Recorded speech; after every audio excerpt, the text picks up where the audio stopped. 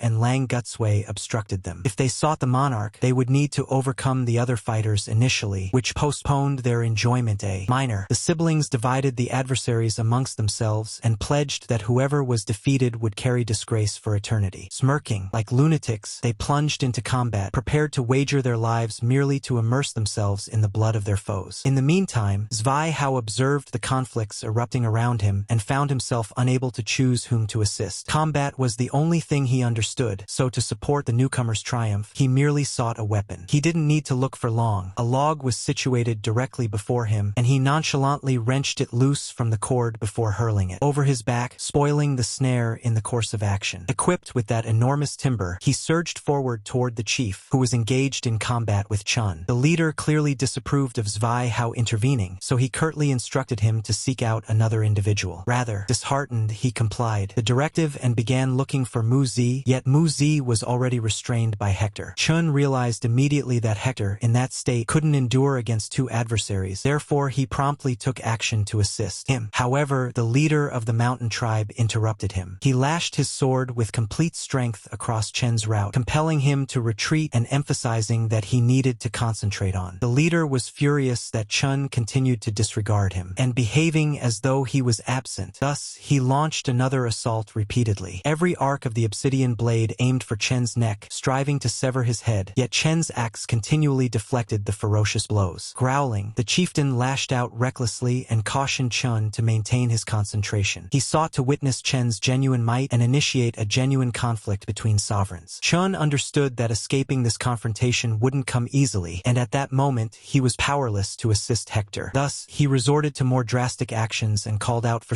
anyone, to halt Zvaihao. At that instant, Zvaihao pulled the timber along the earth, carving a slight furrow as he progressed toward Hector moment by moment, yet still had not closed the distance. Suddenly, the log grew excessively weighty to raise, compelling him to look back. As she had vowed, Mia participated only once Chun issued the command. Now, she was gripping Zvaihao's armament, since, in terms of raw power, she was unable to compete with the others, and Zvaihao cast a brief glance at her, then sprang forward with those muscular limbs. He intended to seize her by the neck and pull her nearer. However, an arrow abruptly pierced his arm, merely penetrating the superficial layer of dermis. A subsequent arrow shot forth immediately, targeted directly at his visage. To protect his vision, he elevated the very arm that had already functioned as a protective barrier against strikes. He appeared exhilarated by this twist of fate. Now Now he had two companions to entertain him. Immediately, noticing that joyful visage, the leader permitted the imbalanced contest to persist. If Xuehao was indifferent, he could indulge himself as he wished. After they returned to the mountain, he would ultimately be solitary once more. In the meantime, Sam and Iu endeavored to safeguard their companions, targeting any vulnerabilities they could identify. As Chan and the others engaged in a fierce confrontation at close quarters, they needed to exert every effort from a distance. However, the bear trap Iu had previously employed proved ineffective against Xuehao. Not only did he remain upright, but he also pulled her down using the rope. An adversary of that nature could solely be confronted with sheer might, yet they couldn't forsake the trap. All they could manage was to delay him, as Sam hurried back to the base for additional support. While Iu endeavored to shift the confrontation with whatever resources she possessed, Hector continued to apply pressure on Musi. Musi struggled to escape, pummeling Hector's back with his fists, yet it was futile. Each strike elicited a profound, guttural expulsion of breath from Hector's chest. Regrettably, the blows were so forceful that blood began to stream from Hector's mouth. Still, he persisted in his refusal to cease and continued to push Musi towards the water. Aiming for a swift conclusion, Hector pooled all his energy and hoisted Musi into the air. He dashed towards the river, keen to observe the swimming prowess of the mountain clan. Hector was just a few meters away from triumph when Alana abruptly halted him. She implored him not to plunge into the water. It was far too perilous. The individual hurled at her previously was still present, assaulting anything in proximity. To illustrate her point, Han abruptly seized her head and pulled her beneath the surface. That immediately placed Hector on high alert, yet that momentary alarm resulted in him acquiring several additional contusions. Musi relentlessly targeted every uncovered area, marking Hector's ashen skin with crimson bruises. Continuous strikes to the same areas resulted in internal hemorrhaging. Ultimately, Hector crumpled, but even from the floor, he remained unwilling to release Musi. Concentrating his final strength into a singular fist, he abruptly lifted Musi and tossed him across his shoulders, attempting to collide his skull with the earth. The blow was catastrophic. Blood cascaded from Musi's brow, and he lost consciousness immediately. Hector fared little better. He collapsed next to him, attempting to stabilize his eyesight as everything became indistinct. Tormented by agony, Hector entrusted the remainder to his clan and wished for their victory. Simultaneously, Lang Uche and Huang Shui confronted the siblings. They had devised a novel tactic and were enthusiastic to trial it on the mountainous community. To accomplish it, they divided to opposite flanks and advanced in unison. Xiaohu merely chuckled uproariously, finding it amusing that the inexperienced clan believed it could launch an assault on them. Observing Lang Uche fall behind Huang Shui, the siblings attacked him simultaneously. Endeavoring to disrupt their arrangement, they spared no effort, employing the most unscrupulous assaults they could muster. Thus, in a matter of moments, Lang Uche grasped at his eyes. Huang Shui was not inclined to remain idle. He hurried forward to assist. Instead of continuing to assault a sightless individual, he instructed them to seek out someone who could genuinely compete with them. Without a moment's pause, he thrust his hunting axe ahead and lodged it in the shoulder of an adversary. At this point, the battle was balanced. Each faction had an injured combatant. Defenseless, he realized he was incapable of confronting an opponent wielding a jet-black sword, so he lifted a modest shield instead. That captivated everyone's focus on him, yet it was merely a fragment of the strategy. Even amidst the battle, he tallied his movements to indicate to Lang Uche when to launch an attack. But the armor let him down. The foe crept in near and plunged a blade into his abdomen, leaving merely 2 strides before the target. The siblings were oblivious to the reason behind his counting, yet when just a single step was left, they ultimately comprehended. Huang Shui grasped the twin's limbs with all his might and restrained him, in position as Lang Uche initiated the second phase. A single decisive swing of the axe ought to have slain the bear, leading them to believe they had triumphed. Xiaohu didn't comprehend it immediately, but the instant he glimpsed Lang Uche looming over him, dread surged through him and he struggled even more fiercely to escape. That occurred when his sibling burst in and pushed him out of the way, placing himself beneath the descending blade. Emerald blades of grass gradually transformed into crimson as Xiaohu observed in dread. In the meantime, Iu exerted every effort to assist Mia. Xuehao was excruciatingly sluggish, thus her projectiles struck with precision. But his dermis was so resilient he scarcely sensed them. His arm resembled the spines of a porcupine, although the projectiles had merely penetrated a few centimeters. This could not persist. Mia was battling merely to remain on her feet as the log flailed about in all directions. Thus, Iu needed to discover an alternative entrance. Fortunately, the identical cord utilized previously to tug the log was positioned close by. Iu was aware that Mia would perceive the suggestion, Thus, she commenced launching projectiles in its direction. All members of the clan were aware that she never faltered during the heat of combat. Thus, Mia swiftly dashed toward the rope. At that instant, Shui Hao became apprehensive when the opposition disappeared and assumed they were no longer interested in participating. However, that notion was fleeting. Mia engaged as though amusing an enormous adolescent, summoning him from behind while she entwined his legs into a secure tangle. For a time, he relished observing her orbit around him, yet then his head collided forcefully with the earth, jolting him back to the present. Mia had invested all her effort in taking him down in a single action, and she reveled in her triumph. Numerous combatants had already resolved their confrontations, but not Hector. He had scarcely found a moment to recuperate when Musi re-emerged. Acknowledging that he had misjudged Hector, who had come perilously close to ending his life, Musi nevertheless remained unwilling to concede. Subsequently, an event transpired that no seer could have anticipated. The massive timber that Shui Hao had been wielding soared directly into Musi's cranium, sending him reeling back into the Valley of Dreams. At that moment, Hector was prepared to concede that his sibling Fong had been correct regarding his fortune, yet the conflict remained unresolved. The chiefs continued to contend for their clans. Time and again, they repelled one another. The contest extended for such a prolonged period that both individuals' limbs started to lose sensation. Chun realized he couldn't withstand another strike, although his adversary was equally compromised. Observing the mountain clan chief hesitate, the sorceress's attendant delivered crimson foliage to him. At her command, he was to utilize the plant, despite his aversion to achieving victory in such a manner. If he incinerated them, the leader could return home unscathed, while the attendant would seek refuge from the smoke in the water and keep watch. The sorceress had cautioned about the repercussions, prompting the attendant to encourage him to make a prudent choice and evade failure. Chen instantly comprehended. He intended to relinquish inhibition, fortify his physique with red ginseng, and employ Pangu's ability to confront the mountain tribe on equal footing. Red ginseng could have provided a significant edge over the newcomers, but the leader of the mountain tribe remained reluctant to utilize it. The sorceress had likely assessed his nature accurately, which is why she instructed her attendant to bear the herb for any emergency. Nevertheless, no one hurried to ignite it. Chun couldn't allow that opportunity to pass by. He struck with his axe with maximum power, unleashing a shockwave potent enough to uproot multiple trees behind the commander. The attendant endured solely due to his fleeting awareness of the blow and his swift escape. As soon as he sensed Chen's gaze upon him, he realized he could no longer waver. If the chief didn't kindle the ginseng personally, then he would. Seizing a torch, he collected the foliage he had scattered in panic and directed them toward the flames, already envisioning how the confrontation would conclude. However, the commander halted him. With a single stroke, he severed the branch and extinguished the fire, fully cognizant that this could provoke the sorceress. When the attendant requested a clarification, the leader expressed his disbelief in him. The sorceress probably had issued no such command. Thus, he instructed the attendant to return and convey his own message. Gripping the foliage in wrath, the attendant could scarcely fathom this affront. The journey back to the sorceress was not extensive, he cautioned. Thus, the leader should anticipate retribution. Chen observed the whole interaction in quietude, even as his devastating strength continued to escalate despite the prolonged battle. In reality, he could scarcely remain upright. Following his confrontation with the ichthyosaur, he hadn't a moment to recuperate before hastening to the frontier. Now, even his Pangu strength was close to depletion. His sight blurred. Chun realized he couldn't sustain this for much longer. He would be fortunate to achieve even a single additional strike. Following that, he would undoubtedly lose consciousness. The troops were not in any superior state either. Their power had long ago been depleted, and they were unable to adequately assist their monarch any longer. All Chun could rely on was his own might and hope that the next strike would connect. Otherwise, the chieftain of the mountain tribe could effortlessly annihilate the entire village. However, that was not Chen's sole apprehension. Had the leader incinerated the ginseng, triumph would have been guaranteed. Yet instead, he quarreled with his attendant and discarded the foliage. It appeared ludicrous, nearly illogical, and no matter how Chun contemplated it, he discovered no solution. It was wiser to employ his fists than squander energy in thought. As long as any power persisted, he needed to grasp the opportunity and conclude the leader swiftly. Time and time again he charged, attempting to incapacitate the individual, yet the chief continually fought back and mirrored his movements. The leader appeared elated to confront a fighter as powerful as Chun and encouraged him to disclose all that he had remaining. It was only after both were exhausted that he ultimately perceived Chen's injured arm. Certainly, he had not inflicted those wounds. The chief surmised that Chun had conducted some ceremonial offering to acquire his power. That rendered the confrontation even more captivating, yet everyone was aware it couldn't endure for much much longer. The commander was on the brink of fatigue as well. The supernatural strength bestowed by the sorceress was dwindling rapidly. Unable to evade the impending blow, he decided to act preemptively and launch an assault. He desired the outcome to be resolved justly and vowed that if Chun were to be defeated, he would protect the diminutive community. It was a sincere and honorable proposal, and Chun valued it, but he had no requirement for compassion. With a frenzied howl, two entirely contrasting powers collided, united by their arms, provoking an eruption so intense it created a cavity at their location. At that moment, nobody could predict how the conflict would conclude, so they merely bided their time for the chaos to subside and for some unforeseen blessing to manifest. It was only at that moment that the fighters observed the depression in the stone, where the wounded leader of the mountain clan had plummeted. No one possessed the energy to articulate, yet they all comprehended the identical notion. The newly arrived clan had regained its territory. At that precise instant, the restraints encircling Chen's arm shattered, and a surge of excruciating agony surged through him. Had it occurred even slightly earlier, he probably wouldn't have triumphed over his rival. The Pangu energy had significantly aided him in the battle, yet harnessing it resulted in repercussions unlike any he had encountered previously. Ultimately, his limbs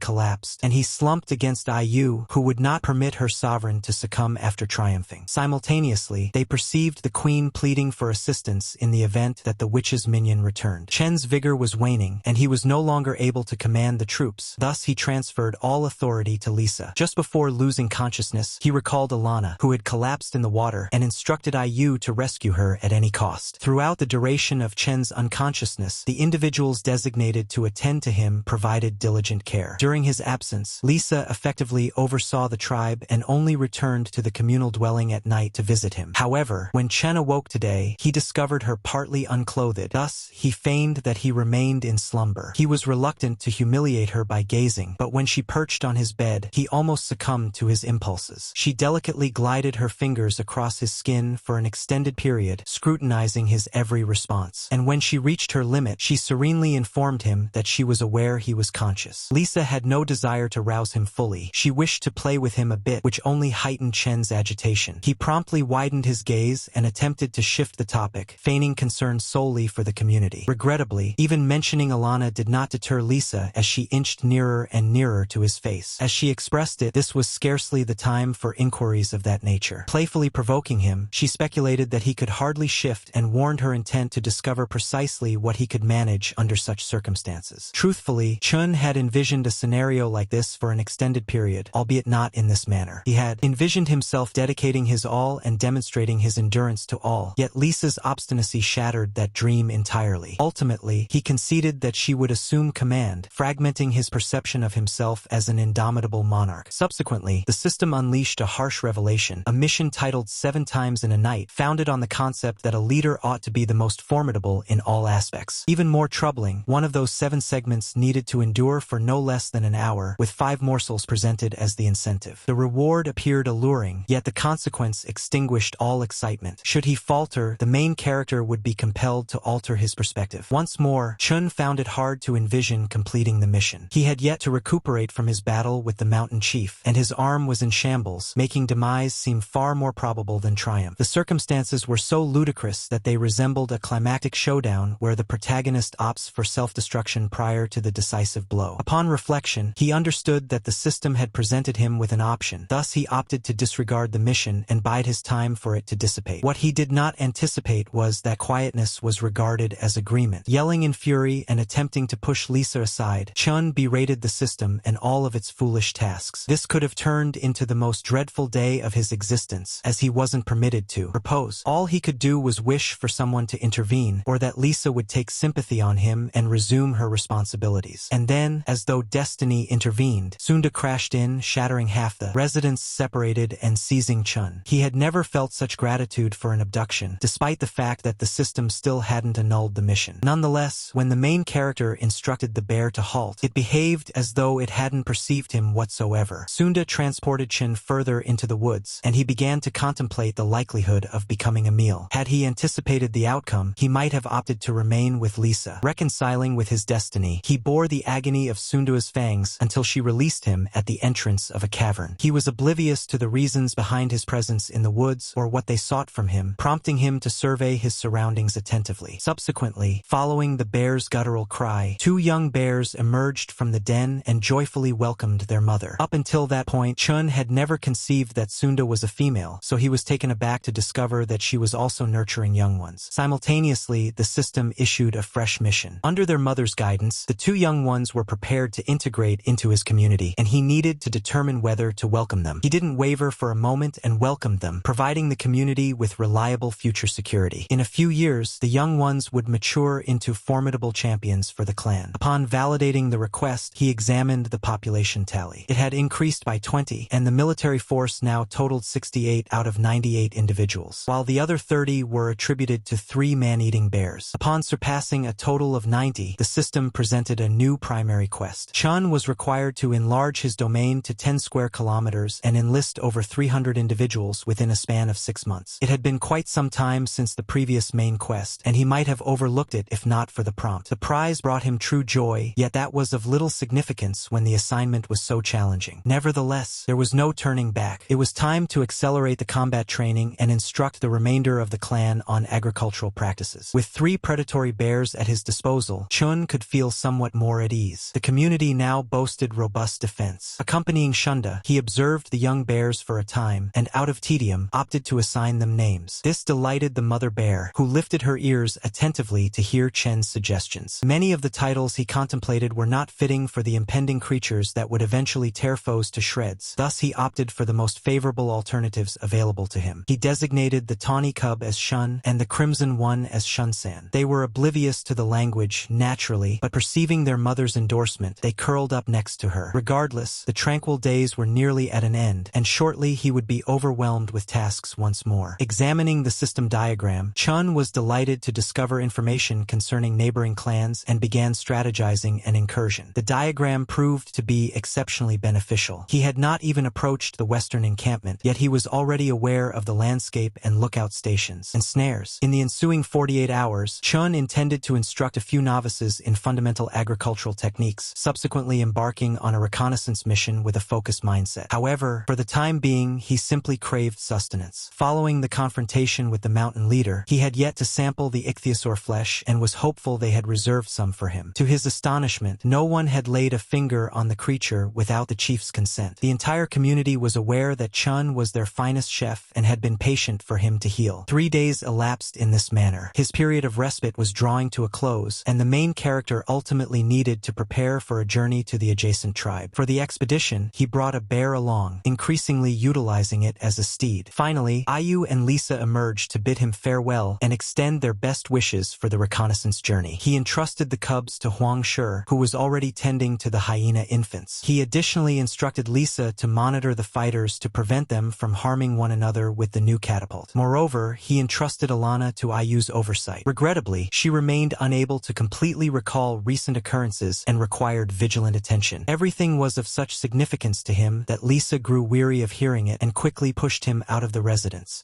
Consequently, he continued to be anxious about Ayu. She had sown the millet precisely as directed, ensuring the fields were in good condition, yet she still appeared despondent. The reality was that she was opposed to him embarking on the expedition and implored him to allow her to accompany the imprudent mountain clan instead. After listening to her concerns, Lisa advised her that regardless of the adversary encountered, a bear would accompany Chun, so fretting would only exacerbate the situation. Owing to Lisa's resoluteness, the main character was able to depart without further commotion, entrusting the queen with authority. However, from that point forward, Lisa grew increasingly wary in Ayu's presence. The girl devoted an excessive amount of focus to Chun. She started observing Ayu's unabashed conduct around the clock. However, Lisa was not straightforward either. As soon as she completed her farewell, she called upon her loyal informants and instructed them to track Chun. Previously, the bear had nearly taken her spouse away, so she now resolved to uncover the reality and ensure he was genuinely venturing out to explore. In any case, it would be preferable if she never uncovered the concealed hut in the woodland. In the meantime, Chun abruptly began to sneeze uncontrollably. As frigid air struck his bare flesh, he was unable to determine the source of the chill and attributed it to his injury not being completely mended. He continued on his way until he arrived at a towering peak he needed to navigate around, thereby wasting additional time. As the bear sought a path upward, Chun examined the landscape. Had he been given the opportunity to establish himself on a peak, he would have replicated the actions of the mountain clan, utilizing elevation as an ideal safeguard. Numerous pathways led to the summit, ample to direct the primary contingent directly forward while another faction launched an assault from the rear. However, as he was in the midst of strategizing the attack, Border Patrol agents noticed the massive bear and approached to challenge him. Attempting to soothe them, Chun presented himself and commanded them to escort him to their chief. Previously, they had been the ones to bring conflict. Now it was the champion's moment, but they declined. They allowed him to depart, asserting that the leader was too occupied to meet with anyone. Otherwise, they cautioned they would launch an assault. Until now, Chun had remained courteous, yet these brutes evidently possessed no decorum whatsoever. Grasping, with his axe in hand, he contemplated whether to make the first move. Subsequently, the captives situated behind them attracted his attention. He distinctly recalled hearing that prisoners donned shackles, yet these appeared dissimilar. Amidst the unfamiliar faces, Chun identified the previous leader of the mountain tribe and Musi, neither of them bearing any burdens. The location perplexed him, prompting him to send June over. The sentinels separated to let him through. Chun found it hard to fathom what could diminish a leader to this extent, but their clarification disclosed the tribe's regulations. They possessed a sorceress who deprived failures of their celestial strength, instantly converting them into subservience. Thus, the former chief was no longer a ruler. A more formidable individual had assumed his position, and that was the individual Chun now had to confront. As if invoked by divine beings, the new chief emerged upon the mountain after Chun absorbed the tale, gazing down at him with sheer haughtiness. He wouldn't even descend to protect the clan personally, dispatching troops to confront the intruder instead. The clan was ferocious and disorderly. However, it was unexpectedly evident that they had mastered the use of harpoons. They ascended the sheer precipice effortlessly, their sauls accustomed to rugged terrain, which provided them a distinct advantage in combat.